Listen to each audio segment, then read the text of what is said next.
Welcome to the Ringer NFL show. I'm Sheil Kapadia. Today we're looking at the Week 6 slate. Very simple exercise here. What are the headlines we're going to be reading on Monday morning? So it's a fun little game to predict what we think might happen in these matchups. And there are some intriguing matchups. Chiefs-Lions Sunday night. Commanders-Bears on Monday night. Jaden Daniels and Caleb Williams. Seahawks go to Jacksonville during the afternoon window on Sunday. Those have been two highly entertaining games. So we'll discuss what we're watching in those matchups. My guest today is ESPN's Seth Walder. He does a great job as an analyst over there. Surprised me with some of his headlines. So it's a fun listen. We disagreed on some of these things. Really enjoyed the conversation. And then at the end, as always, the Ringer 107. Listen, your boy is struggling here. I'm in last place in this contest. I need some good juju from the listeners. Still a lot of weeks left. I actually like my picks for a change this week. Let's see if we can turn this thing around and have a winning record. So I'll give you my 5 picks against the spread at the end of the episode. All right, let's take a break. We come back with Seth Walder from ESPN. This is the Ringer NFL show presented by FanDuel. And if you're betting on the NFL, FanDuel's the place to do it. They've got everything. Same game parlays, quick bets for when you want to jump in live, and your way so you can set your own lines. The app's fast, it's easy to use, and best of all, when you win, you get paid out instantly. Download the FanDuel app or go to FanDuel.com/RingerNFL to get started. The Ringer is committed to responsible gaming. Please visit rg-help.com to learn more about the resources and helplines available and listen to the end of the episode for additional details. Must be 21 plus and present in select states and 18 plus in DC, Kentucky, and Wyoming. Gambling problem? Call 1-800-GAMBLER or visit rg-help.com. Call 1-888-789-7777 or visit ccpg.org/chat in Connecticut.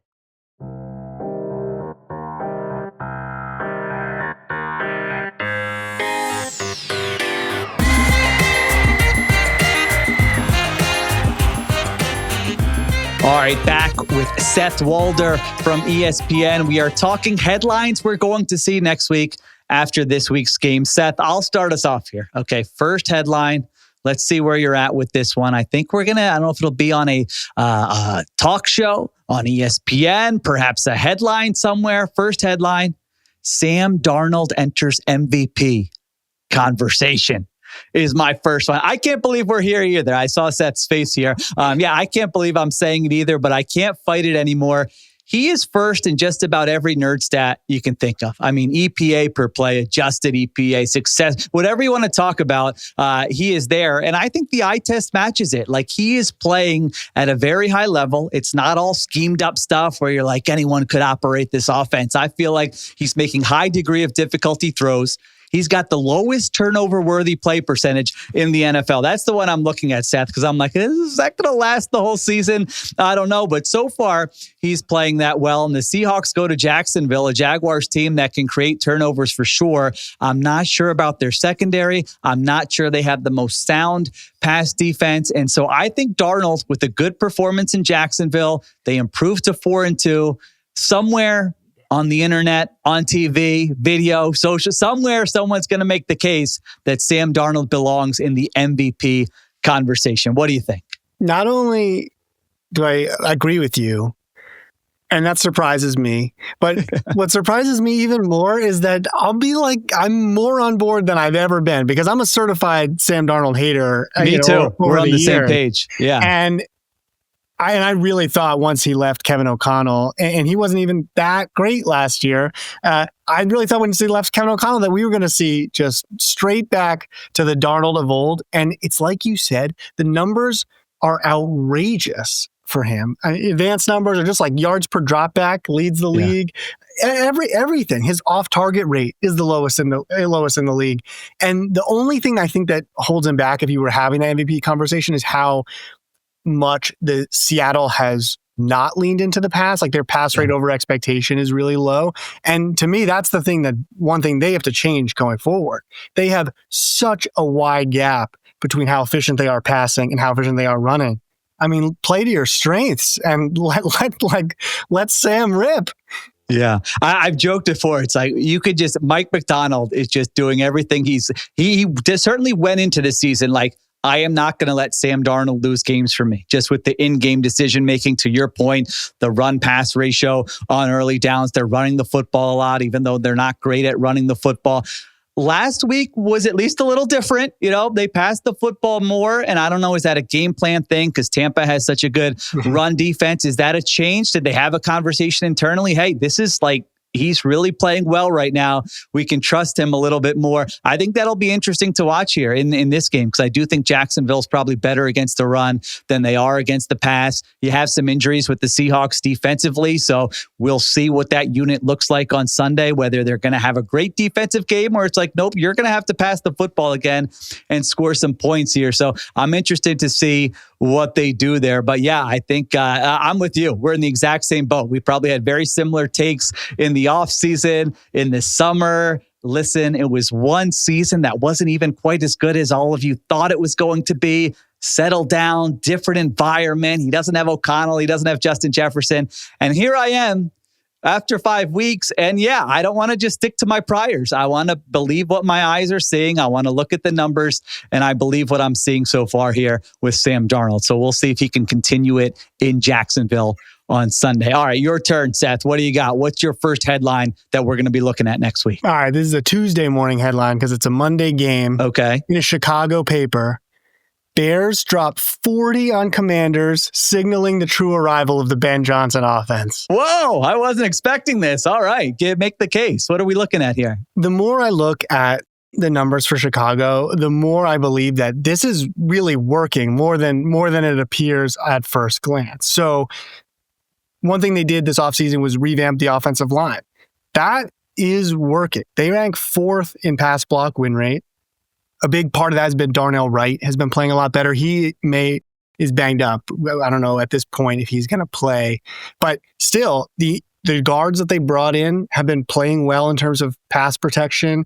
I'm the first one to say that sack rate has a lot to do with quarterbacks, but Caleb Williams' sack rate has been cut in half from 10% to 5%. So that's one piece of it. Then the receivers. The Bears we have a metric called open score, which measures how open receivers are relative to expectations based on the route that they run, whether there's play action, who they're playing.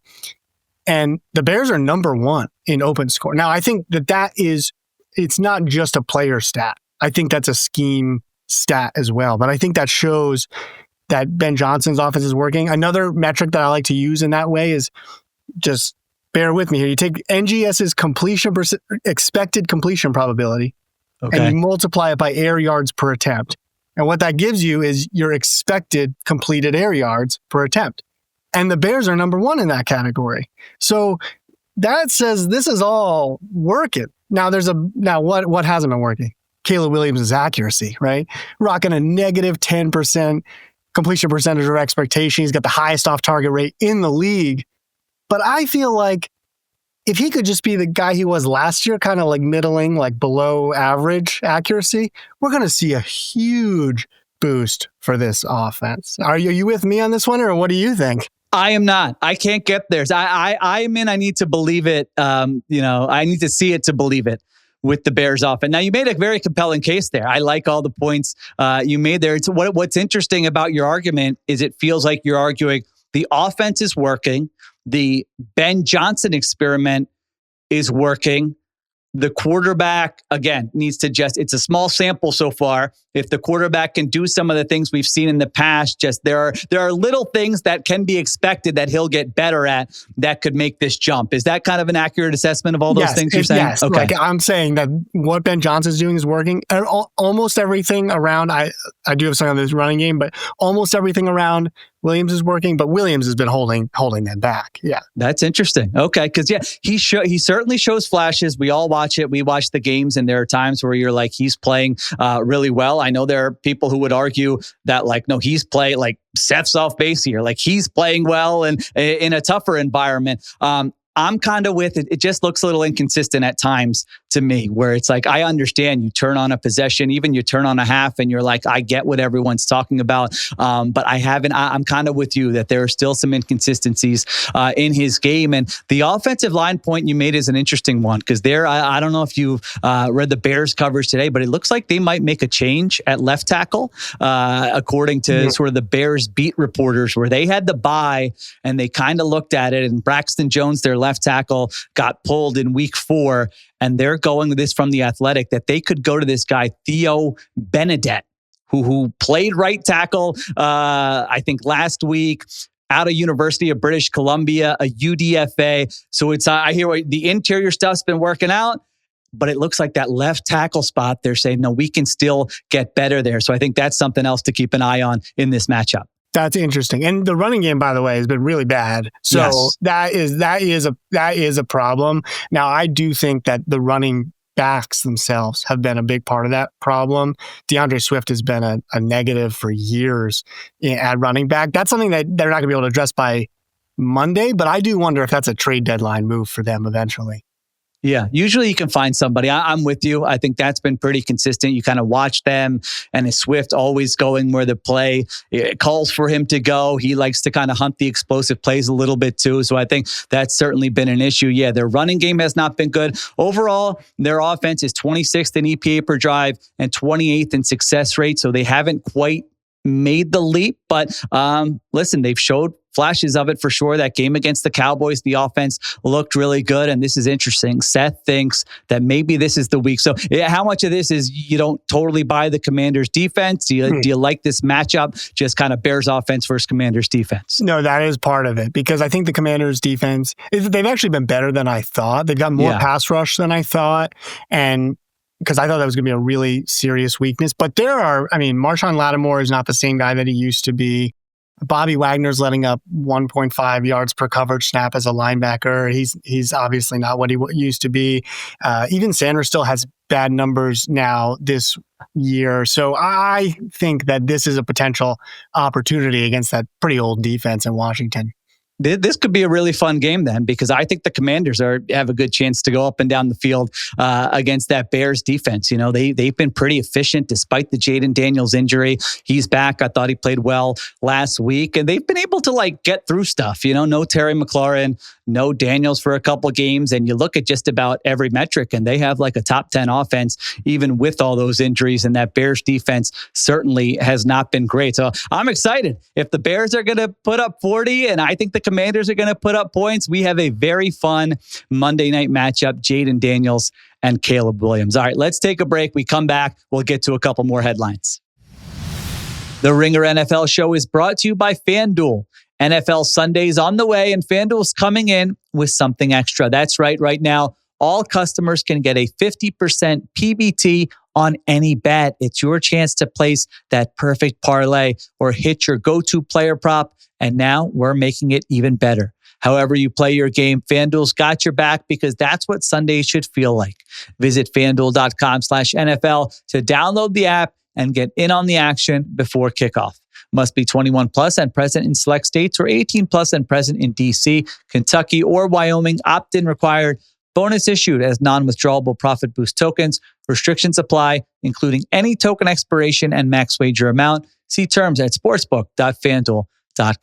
Gambling problem? Call 1-800-GAMBLER or visit rg-help.com. Call 1-888-789-7777 or visit ccpg.org/chat in Connecticut.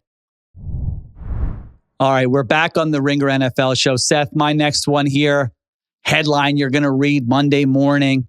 Here come the Chiefs. KC, still the team to beat in the AFC. So let me make the case here. I know there was Chiefs fatigue coming into the season. Then early on, it's same old story. They're 2-3. Fun Sunday night matchup against the Detroit Lions. Two legit Super Bowl contenders. Chiefs coming off that loss last week against Jacksonville. Fluky is probably mean, because if I'm an athlete or a coach, I'm like, you either win or you lose. I don't care what you nerds say about fluky and who should have won the game. So I understand that. But I think what kind of got lost in that loss for the Chiefs is that their offense looked awesome. I mean, it was the highest success rate of any offense in a single game this season. I thought Mahomes, except for that pick six, which that's a big except, played really well. He's finding plays downfield, out of structure. They ran the ball better than they usually do. And I sort of feel like they're finding themselves a little bit here the last couple of weeks. The rookie left tackle's playing well. So on one hand, you're looking at it going, the Chiefs are in this weird spot. They're 2-3. They're in third place in the AFC West. But on the other hand, their offense is all the way up to 6th in EPA per drive. And they've just got to get through one more game here. And then Rashee Rice comes back, and their offense, I think, could hit another level there. So Xavier Worthy's dealing with an injury. We'll see if he plays in this game. Other than that, though, they're actually, I think, one of the healthier teams in the entire NFL. So I think they're in a good spot. Lions are down a couple corners. I've been impressed with their defense, but I think the Chiefs could give them a hard time in this game. And I think the Chiefs might generate some of that buzz after this performance. Seth, what do you think? I'm not just agreeing with you because I'm here on your show. Okay. If you said something that I disagree with, I would tell you. But, you know, we've got our model that it predicts going forward how good each team is. It's FPI. You know who's number one in FPI right now? I'm going to say the Chiefs based on you bringing them up right now. It's and like that. Okay, that surprises me just in general. But you look at what they've done, and this is pretty different than where we were with this offense a year ago. And so I do think, I mean, they're having more success on the ground. They're able to do all this again, like you said, even weathering where they've missed Worthy a bit. He's back lately. We'll see what happens. But Rice is going to come back, and that could be part of the headline too, right? You're saying, okay, what if they look good, and now we're all of a sudden say, hey, look at these Chiefs, and they're about to get their best wide receiver back into the mix. I do think that it really is there for them, and I just think they are one of the best teams, and it's a boring thing to say because of the Chiefs, but it's true. Yeah, it would be more fun if my headline was like, Chiefs falling apart. Well, won't make the playoffs. Chiefs are a disaster, fall to 2-4, but that's not what I think is going to happen. And yeah, I think, that makes sense to me, what you mentioned there with projecting forward and FPI, because all their losses have been 1-score games, which of course last year they feasted on those 10-0 or whatever it was. This year they're 0-3. So they have been a very hard team to kind of put away, to blow out. They've had a couple wins here. The offense is playing well.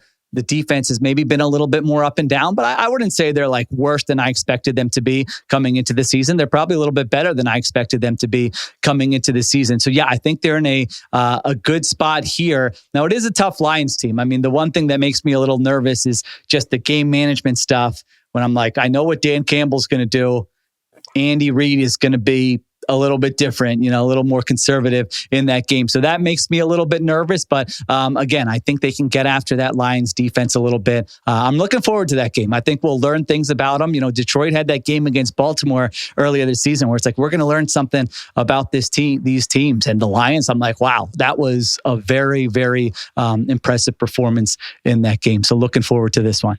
If this game goes badly for the Chiefs, like if the Lions get out to a big lead, which I think is feasible, you could have one of the widest, I think, pass attempt splits between two teams in this game.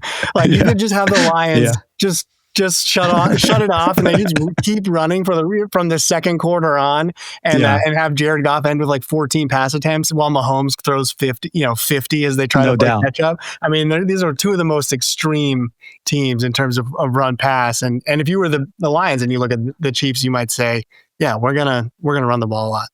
No doubt. I think they would love that kind of game script if they could get a lead early, and then they could run the football and let their pass rush get after Patrick Mahomes. They'd be like, yeah, we'll sign up for that. We would love to play a game like that. By the way, you mentioned Bears trading for a running back. The Chiefs, it sort of feels like they could do that. It's like there's a lot of Kareem Hunt in these games in the year 2025, where I'm looking at it going, I know you don't need to invest like a bunch in that position, but it just feels like maybe there's an upgrade for them at a low cost, somebody on a rookie contract for a day 3 pick or something like that. So they're another team I'm kind of looking at there with a potential upgrade at running back. All right, Seth, what do you got? What's the next headline for me? Okay. I'm going to Brown Steelers. And the headline is Nick Herbig's huge day signals changing of the guard for Steelers pass rush. Ooh, juicy. Okay. I always liked a Nick Herbig, but give me the case. Okay, so Nick Herbig, I think this is going a little under the radar. That what he's done, he's only played 3 games. He missed week 1, and they've had their bye. Nick Herbig has a 40% pass rush win rate at edge. Right now, pass rush win rate is the measure at which a defensive lineman gets past their blocker within 2.5 seconds. Just to put that in context, that's best in the NFL. And if you think about last year's Aiden Hutchinson insane stretch when he played 5 games before he got hurt, he was at 35%. So what Nick Herbig is doing is on another planet, and it's also not totally unprecedented. Every time he's gone on the field in prior seasons, it's been great. And I do think, earlier this week, I texted a smart person with a front office in a front office, and I said, what do you think the chances are right now that Nick Herbig is currently the best pass rusher on the Steelers? What do you think what would be your number, Sheil? I'm putting you on the spot here. I am. The chances that he is the best pass rusher on the Steelers, I would still say no, but I think you could probably make a 18-20% chance, I would say. Am I low? What did they say? Listen, I was asking the question, so I think you can get a vibe of how I feel. I mean, this person said 45%. Wow. And that was higher than I thought. Like, I was asking the question because I was like, am I way out on a limb here? Is this crazy? And sometimes I think when I look at these metrics, I think, here I am just looking at these numbers. But then you talk to people from teams and they're seeing some of that same thing. I do want to give a quick shout out to JP Acosta from CBS because he tweeted or blue skied the other day, like, is Nick Herbig the best pass rusher on the Steelers? And I had been thinking it, but afraid to say it out loud. Yeah. JP knows ball. We've had JP on. Absolutely. And so he had the courage, so he deserves the credit. So he's been playing more with Alex Highsmith hurt. Highsmith might be back this week, but I just don't see how you can pull Herbig off the field. And the Browns have a backup left tackle, KT Leviston, who's been playing and struggling. 58th in pass block win rate out of 64 tackles. So there's a potential monster day for Herbig. Now, Gabriel is not like a huge sack guy, or he wasn't in college. I think he gets rid of the ball pretty quick. So it's not like the easiest sack matchup potentially, but I think that his disruption possibility is all over the place here. That's interesting. So Herbig, potential, the torch is passed from TJ Watt, who's a little bit older, to Nick Herbig, who's been a good player. Now it's always, like you said, more snaps, bigger role, more attention, you have to prove it. And it's interesting. I wonder, teams facing the Browns, I would imagine they would still say, what's our plan for blocking TJ Watt? But it's like, how close is that? It's like, can we commit this many resources to him? No, because Herbig's really good. Or it's like, yes, we can, we'll live with Herbig, and then Herbig's doing damage. So that's always interesting, just the game planning of it all. And I know you guys do a great job with the double team stuff, which I always love to look at with those elite defensive players, where sometimes I'll look at them and be like, wait a minute, they've only had one sack or something, and then I love to look at the stuff you guys chart. It's like, oh, okay, they're being double teamed at the highest rate of any edge defender in the NFL. So they are still impacting the game. It's kind of the whole gravity thing with some of those pass rushers. So, okay, Browns are a 5.5 point favorite in that game. So Dylan Gabriel, second start against that pass rush will be fun to watch. All right, Seth, you brought it. I mean, I love it. Some juice, so taking some opinions, and I'm like, Bears are going to put up 40? What are we talking about? That's crazy. So I love that. You can check out all of Seth's work at ESPN, ESPN.com. He's a great follow on social media as well. Seth, thanks for joining us, and I'll be right back with the Hurry Up. All right, we're back with the Hurry Up. Today's Ringer 107 is brought to you by FanDuel. Again, the Ringer 107 is our contest among various Ringer podcasts. I am in last place. No one's running away with it. I still got plenty of time to catch up. I think we're going to have a good week here. First pick, Seahawks plus 1.5 at Jacksonville. We talked about this earlier. I think Darnold is playing really well. I'm nervous about Seattle's defense because they're banged up, but I trust Mike McDonald to force at least one, maybe two, maybe three Trevor Lawrence mistakes. I think the Seahawks are going to move the ball in this game. If they can just avoid the back-breaking turnover or special teams gaffe, I like the Seahawks here. So Seahawks plus 1.5. That's my first pick. All right. Next pick, Chiefs minus 2.5 versus the Lions. We talked about this game as well. Now, I mentioned Dan Campbell's got the edge over Andy Reid in the game management. That makes me nervous, but Chiefs offense coming on strong. They're at home.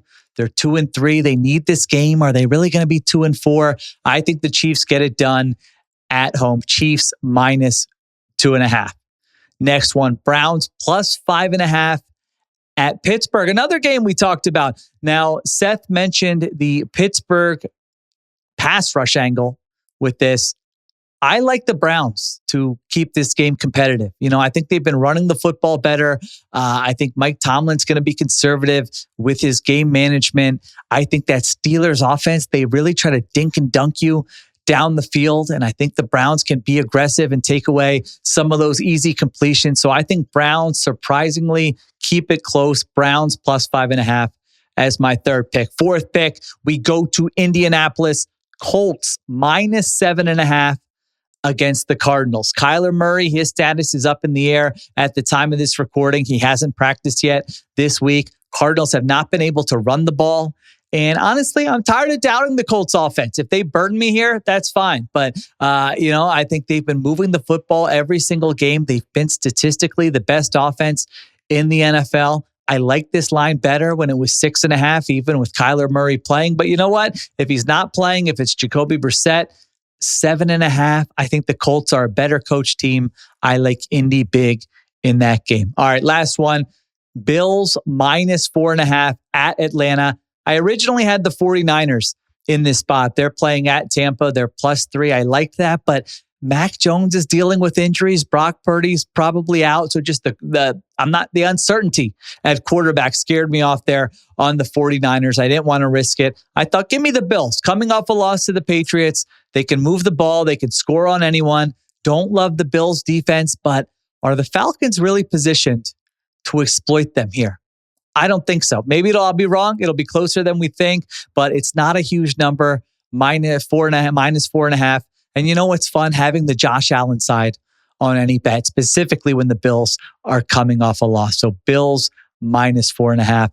That's my last pick. All right, today's Ringer 107 was brought to you by FanDuel.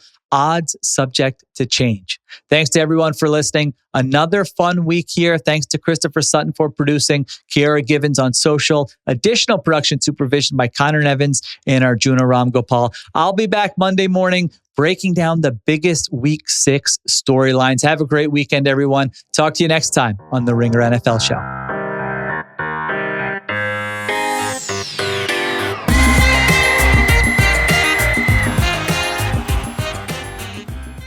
Must be 21 plus and present in select states. For Kansas, in affiliation with Kansas Star Casino, or 18 plus and present in DC, Kentucky, or Wyoming.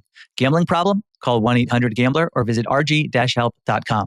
Call 1-888-789-7777 or visit ccpg.org/chat in Connecticut or visit mdgamblinghelp.org in Maryland. Hope is here. Visit gamblinghelplinema.org or call 800-327-5050 for 24/7 support in Massachusetts or call 1-877-8-HOPE-NY or text HOPE-NY in New York.